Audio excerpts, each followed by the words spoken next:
mengatakan bahwa mencari ilmu tanpa guru adalah gurunya setan. Apakah betul demikian?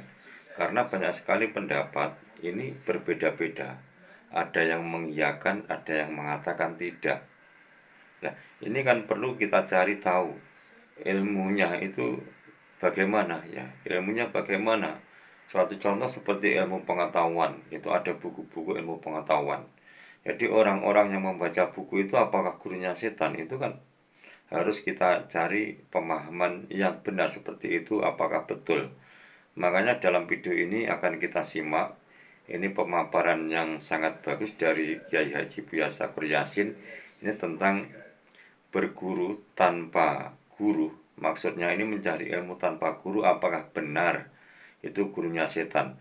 Dan di video ini nanti dikatakan bahwa bagaimana berguru itu melalui channel YouTube, melalui media sosial. Apakah yang seperti ini juga disebut gurunya setan? Karena itu supaya kita lebih ngerti dan lebih paham dan ngerti, mari kita simak videonya bersama-sama. Nah, Nabi belum ada online waktu itu kan, ya, nggak boleh. Jadi saya mah tidak mau berantem. Kalau orang mengatakan nggak boleh, udah silahkan. Kamu jangan cari guru pakai online dong. Kalau yang pakai online boleh nggak? Ya terserah aja tuh.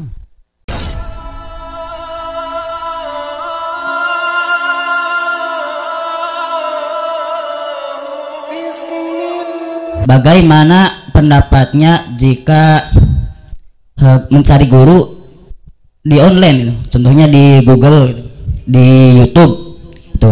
Itu pendapatnya gimana gitu. Sedangkan yang saya ketahui untuk mencari guru, untuk berguru juga, guru juga harus tahu muridnya gitu, murid yang mau bergurunya gitu.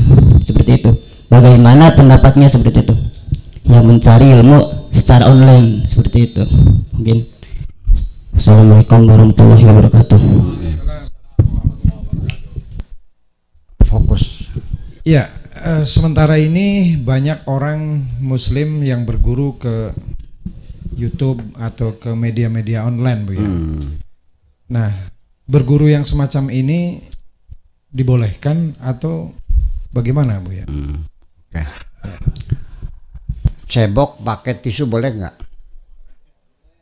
Nggak boleh, karena Nabi nggak pernah pakai tisu. Jadi standarnya itu abad ke-7. Ini banyak orang Islam berpikir untuk menentukan agama Islam seperti apa, standarnya yang diberlakukan abad ke-7. Jadi pakai batu, nggak boleh pakai ini. Jadi gurus langsung, nggak boleh pakai online. Iya kan? Karena Nabi belum ada online waktu itu kan, ya, nggak boleh. Jadi saya mah tidak mau berantem. Kalau orang mengatakan nggak boleh, udah silahkan. Kamu jangan cari guru pakai online dong. Kalau yang pakai online boleh nggak? Ya terserah aja tuh. Nah kalau kita cari guru langsung sih, dan itu nggak perlu pakai etika dong. Mencari guru itu pakai etika, gimana lagi? Apa?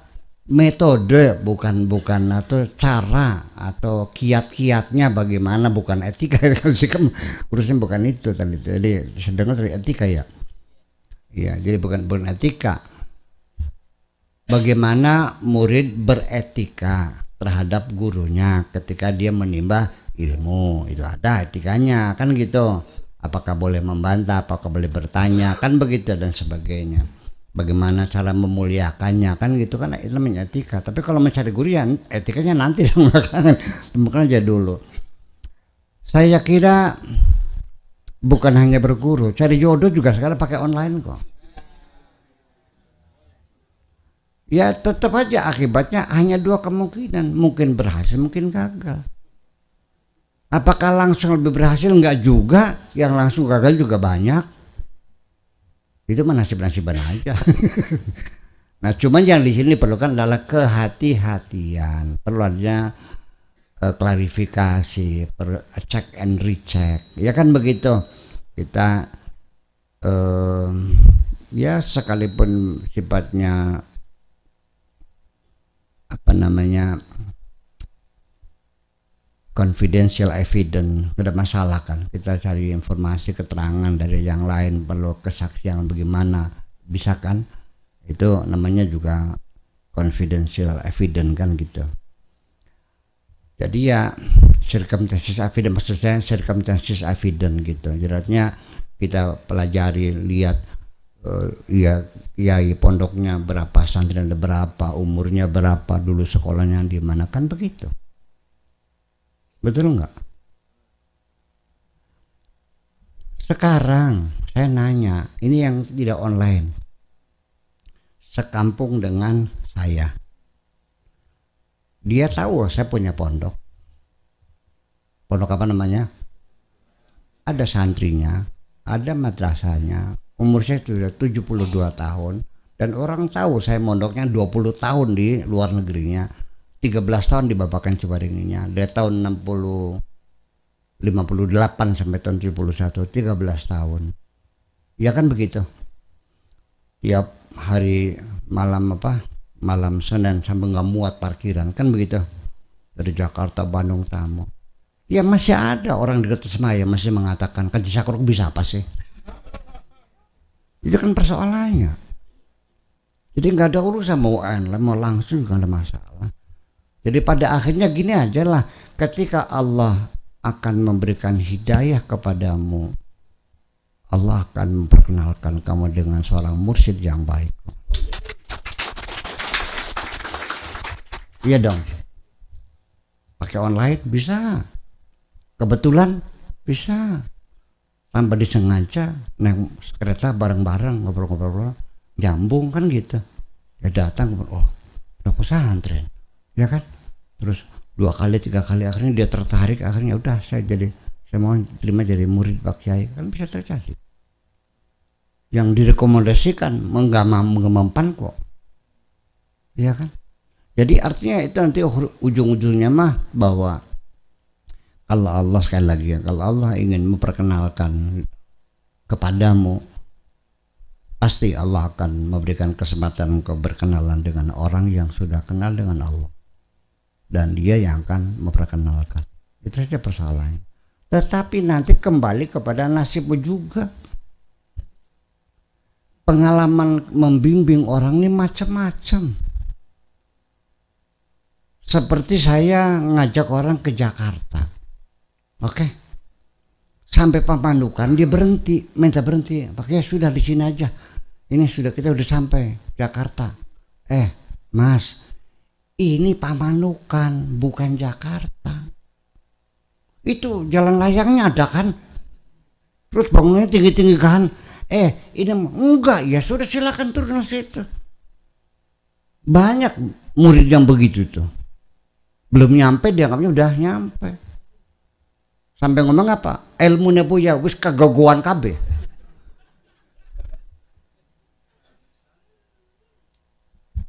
Nggak usah disebutin namanya. Boleh. Ya kan begitu. Memang belum nasib, belum kan begitu. Ada lagi, yaitu sudah merasa dirinya sudah cukup sakti lah gitu. Bisa sembur-sembur kan? Akan gitu. Ya itu. Ya artinya bahwa saya bilang kamu jangan terbang dulu, kamu masih piyi, masih burung, sayapnya masih lemah. Udah, aku susui di sini kamu sampai dewasa. Nanti kalau sudah sayapnya kuat pasti akan ku lepaskan kamu. Enggak sabar, loncat ya jatuh, nepluk bukan. Dia ambil sama anak-anak buat mainan, diikat kakinya, dia pura-pura gitu. Ya itulah akhirnya jadi dukun palsu tuh kan gitu kan. Ya itulah, aku itu aja tersinggung. Iya, seperti itu. Ada lagi, tinggal sekian lagi, tinggal sedikit lagi. Jadi tinggal hanya menunggu surat sertifikasi nih, nggak sabar.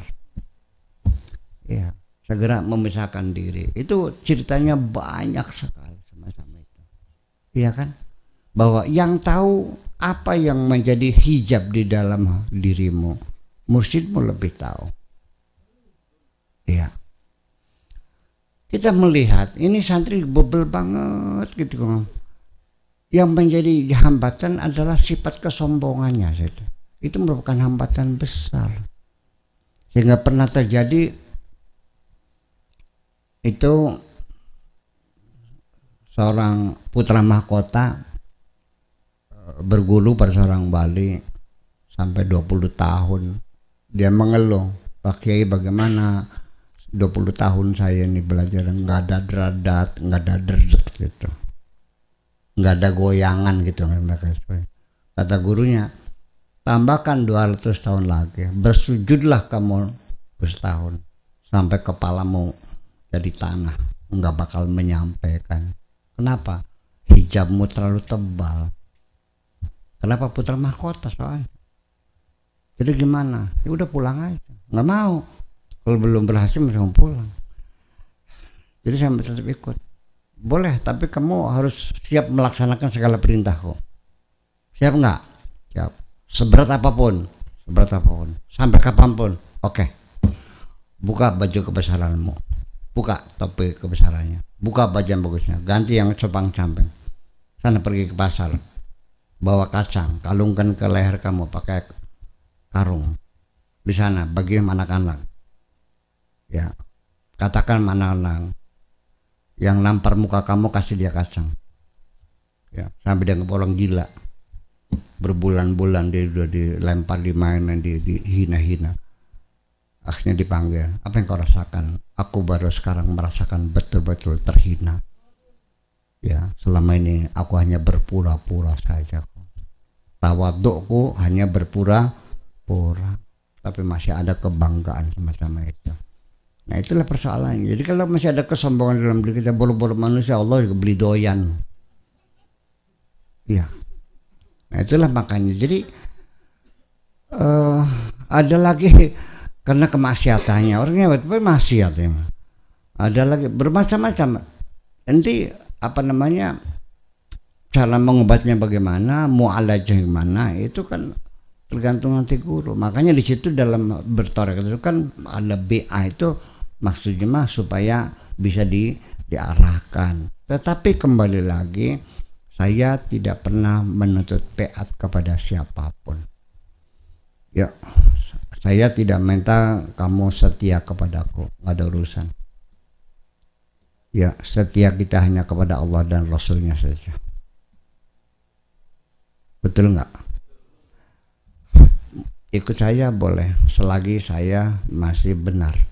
Ketika saya sudah menyeleweng, pergilah kau. Ngapain ikut-ikut saya?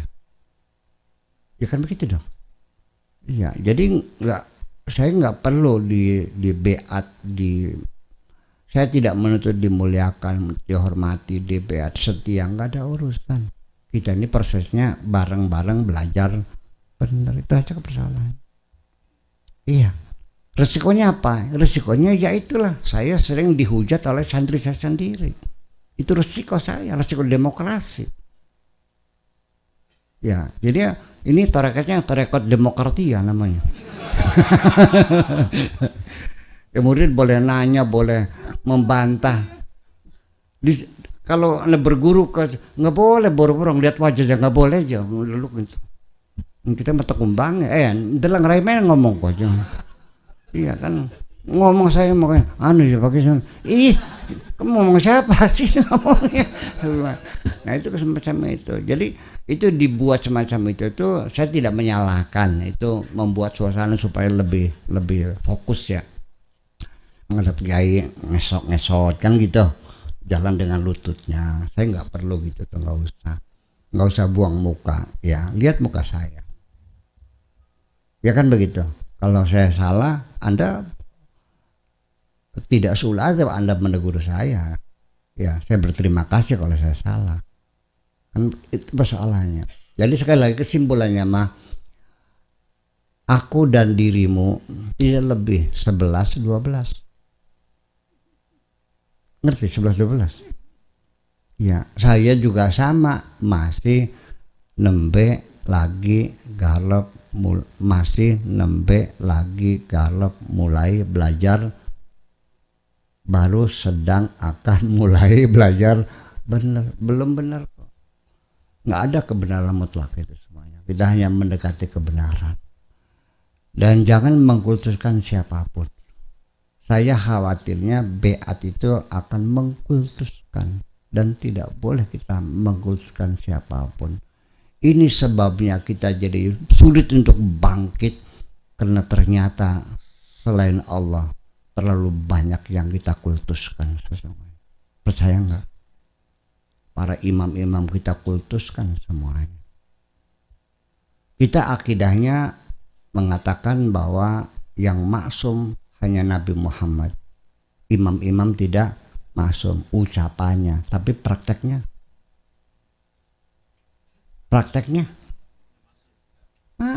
masa Imam Syafi'i salah tuh?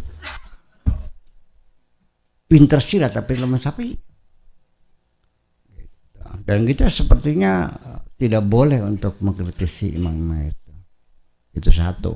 Kemudian landasan kita belajar benar, kenal Allah, beragama Islam. Fikih yang ada, yang sekarang sudah tidak sesuai, fikih ya, bukan agama, fikih, tidak sesuai dengan kondisi sekarang ini.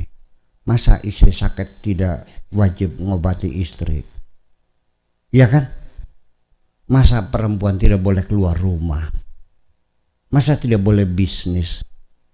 Yang nyatanya di sini perempuan jadi presiden, perempuan jadi menteri, perempuan jadi direktur utama perusahaan, perempuan menjadi bupati, masih pakai begitu tuh. Ya kan begitu persoalannya. Nah, lalu ketika kita tidak setuju dengan putusan hakim, lalu kita demo, kepada siapa kita mendemonya? Memang sudah tidak bertuan kok. Fikih itu tidak bertuan. Siapa yang bertanggung jawab? Bukan, itu hanya kajian seseorang. Lain dengan undang-undang KPK. Direvisi, ada lembaga yang merevisinya. Tidak setuju, ada yang mendemonya. Ya kan begitu. Ketika undang-undang dasar ini perlu revisi, kita demo. Nah kalau fikih demonya masih apa? Yang sudah tidak bertuan sih. Kalau udah mati di lembaga, bukan lembaga. Fikih itu bukan lembaga. Itu hanya pikiran orang pribadi. Betul enggak? Betul enggak?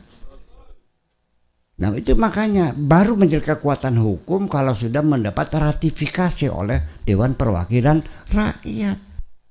Betul enggak begitu? Ya iya berrevisi. Sekarang apa yang berrevisi? Yang punya udah nggak ada, yang udah meninggal dunia. Komnas bukan, lembaga survei bukan, ya kan gitu. Hanya pemikiran pribadi saja. Jadi artinya bahwa kita harus tahu bahwa negara yang mengklaim negara Islam, konstitusinya mengatakan bersumber pada Al-Quran dan hadis. Tapi prakteknya di negara itu ada pabrik arak sih. Mana hadisnya. Kemudian juga lokalisasi pelacuran juga ada. Iya kan? Realnya seperti itu kan Mas Kananya. Nah jadi pada akhirnya ini kita beragama ini bagaimana? Apakah ini di wilayah privacy, di wilayah privat, atau di wilayah publik? Nah setiap apapun yang masuk wilayah publik itu harus berupa undang-undang dong. Betul enggak? Nah sekarang karena hukum perkawinan ini sudah ada undang-undangnya, maka kita suka tidak suka diikat harus tunduk dengan undang-undang ini. Jadi nggak bisa kamu menceraikan istri asal ucap cerai gitu, nggak bisa, diproses pengadilan. Tapi di masyarakat masih gampang. Tapi nih kita pakai jauh pegat sebagai sipil firman nih. Iya kan? Si bapak juga mengatakan nggak bisa dipaksa. Ya tapi ini kita pakai oli maksa karena wali mujib. Itu kan persoalannya. Jadi kita sendiri akhirnya dalam beragama seperti apa? Udahlah sekalian beginilah. Yang menyebabkan kita susah menjadi bangkit ini pertama karena kita nggak jelas. Betul nggak? Begini. Yang sejak dulu tuh nggak ada baik Daulah Abbasiyah, Daulah Umayyah, Fatimiyah atau Daulah Asbaniyah yang meresmikan mengangkat Komnas ya komisi nasional atau dewan penyelenggara atau katakan apanya panitia besar penyusunan fikih, nggak ada sih. Itu hanya pendapat pribadi-pribadi kiai-kiai di pesantren-pesantrennya, lalu murid-muridnya mengembangkannya lalu menjadi mazhab. Sekarang saya mau nanya, kalau ada orang keluar di mazhab Syafi'i murtad enggak? Kalau tidak bermazhab murtad enggak? Ini kan jadi persoalan. Nah itulah makanya, jadi artinya begini ya, ngajak heran. Begini ngajak heran. Artinya bahwa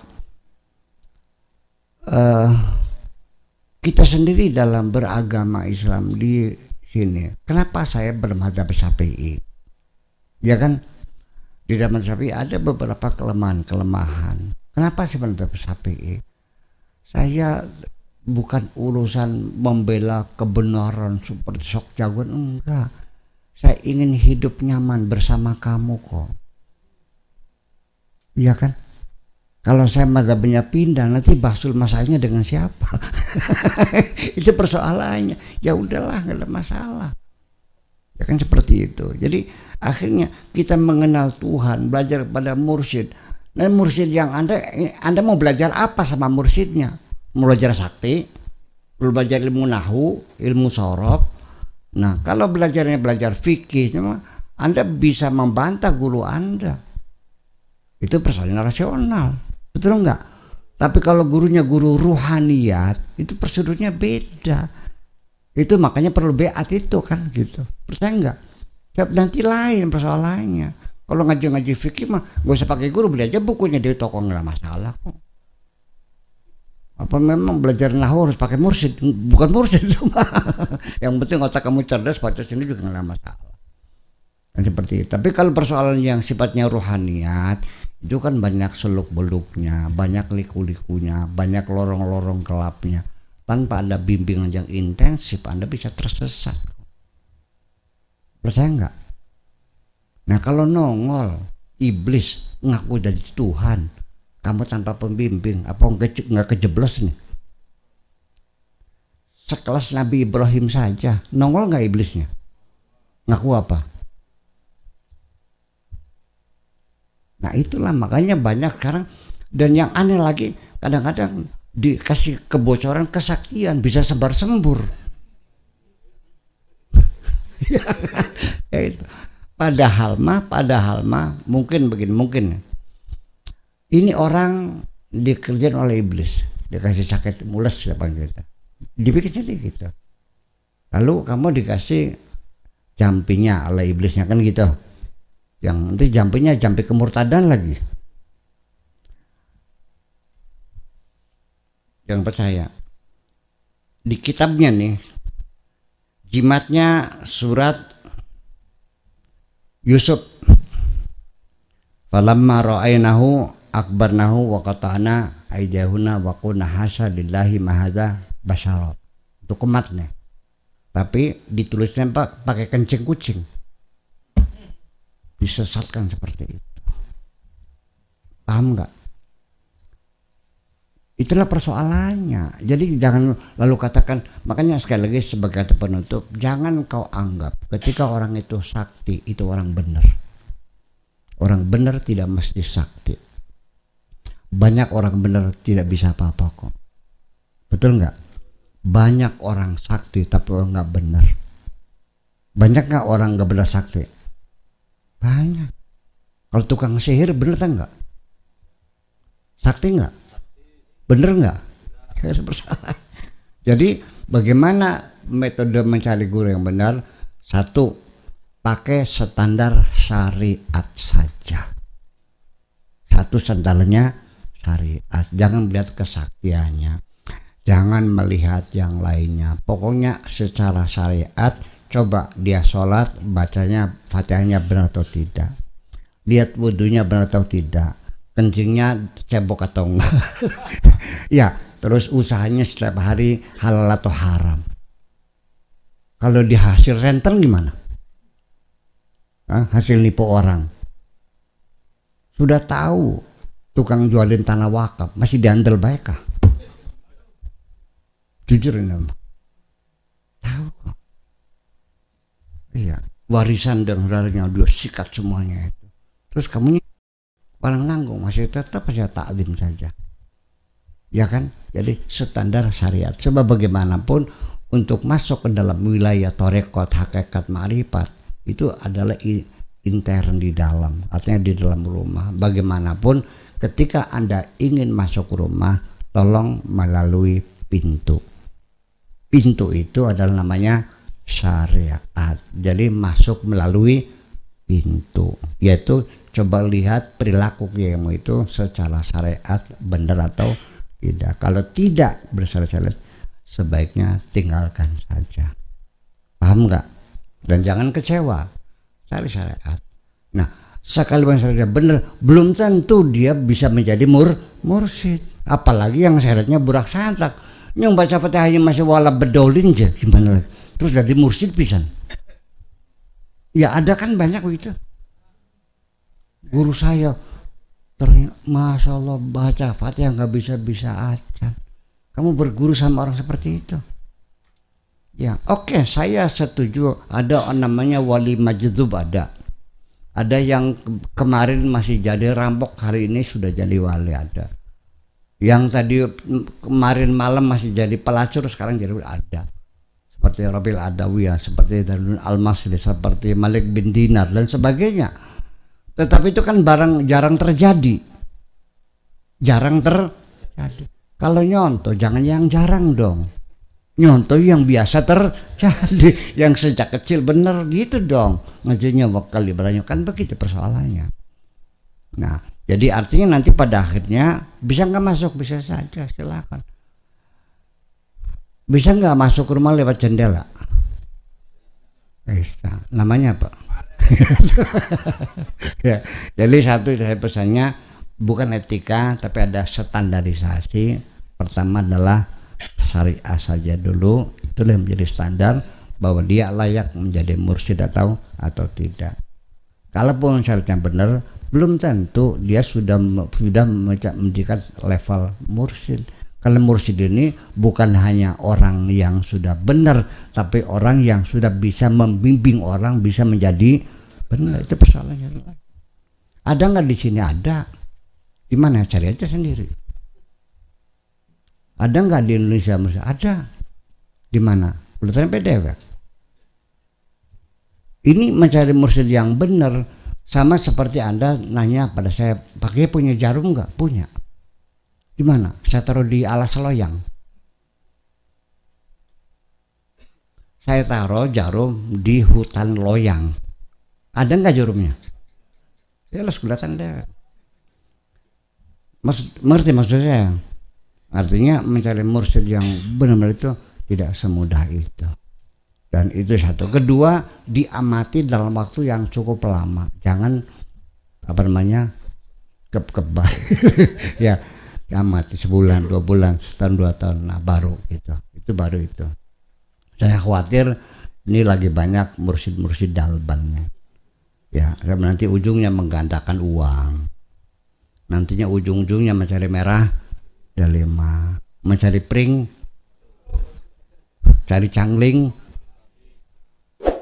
cari pedang. Setan semua itu tuh. Iya kan ujungnya. Tuh hati-hati.